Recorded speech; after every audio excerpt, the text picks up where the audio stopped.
بسم اللہ الرحمن الرحیم۔ محترم سامعین کرام، ہمارے ہاں اکثر یہ دیکھنے میں آتا ہے کہ جب کوئی فوت ہو جاتا ہے تو اس کے اصالہ ثواب کے لیے قرآن خوانی کی جاتی ہے، اور مرد یا خواتین جمع ہو کر قرآن پاک پڑھتے ہیں اور قرآن پڑھ کر اس کے لیے اصالہ ثواب کرتے ہیں۔ اس سلسلے میں کچھ مسائل میں آپ کے سامنے پیش کرنا چاہتا ہوں۔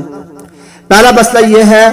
کہ اس طریقے سے مل کر قرآن خوانی کرنے کو فقہاء نے مکروہ کہا ہے، یعنی اس کو بہتر نہیں کہا کہ مل کر بیٹھ کر اس قرآن پاک کو پڑھا جائے، اس بارے تقسیم کر کے جیسے پڑھا جاتا ہے۔ ہاں، اگر کوئی ایسی شکل بن جائے کہ محفل میں بیٹھ کر قرآن خوانی کی جا رہی ہے تو اس کے لیے فقہاء نے لکھا ہے کہ آہستہ آواز سے پڑھنا چاہیے تاکہ ایک دوسرے کی آواز ایک دوسرے سے نہ ٹکرائے۔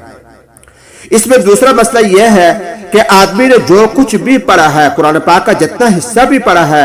اور جب بھی پڑھا ہے، اس کا اصالہ ثواب کرنا صحیح ہے۔ یعنی اگر اس نے اسی مجلس کے اندر قرآن پاک پڑھا ہے، اس کا بھی وہ اصالہ ثواب کر سکتا ہے، اور اس سے پہلے مہینہ پہلے، 2 مہینے پہلے، سال پہلے اگر اس نے کوئی قرآن پڑھا ہوا تھا تو اس کا بھی وہ اصالہ ثواب کر سکتا ہے۔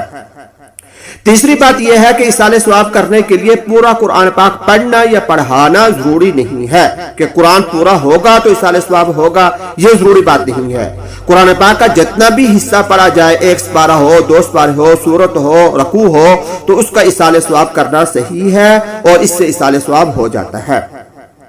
چوتھی بات یہ ہے کہ اس اصالہ ثواب کے لیے، یعنی قرآن خوانی کے لیے، اصالہ ثواب کے لیے کسی دوسرے کو پڑھنے کے لیے کہنا صحیح تو ہے، یعنی کسی دوسرے کو ہم کہتے ہیں کہ یہ آپ سپارہ لیں اور یہ قرآن پاک پڑھ دیں، اس طرح کرنا صحیح ہے، لیکن اس میں علماء نے لکھا ہے کہ اس شرط پر یہ بات صحیح ہے کہ اس کو گھرانی نہ ہو، یعنی وہ انسان تنگ نہ ہو، یعنی اس کے دل کے اندر یہ بات نہ آئے کہ یہ انہوں نے مجھے خامخواہ مجبور کر رہے ہیں۔ اگر ایسی بات نہ ہو تو درست ہے، اور اگر ایسی بات ہو یعنی کہ اگر اس کو گھرانی محسوس ہوتی ہو پڑھنے والے کو، تو پھر اس کو کہنا کہ بھائی آپ یہ قرآن یا سپارہ پڑھ دیں، ایسا کرنا درست نہیں ہے۔ اللہ تبارک و تعالی ہم سب کو دین کی سمجھ عطا فرمائے اور زیادہ سے زیادہ قرآن پاک پڑھ کر اپنے پیاروں کو اصالہ ثواب کرنے کی توفیق عطا فرمائے۔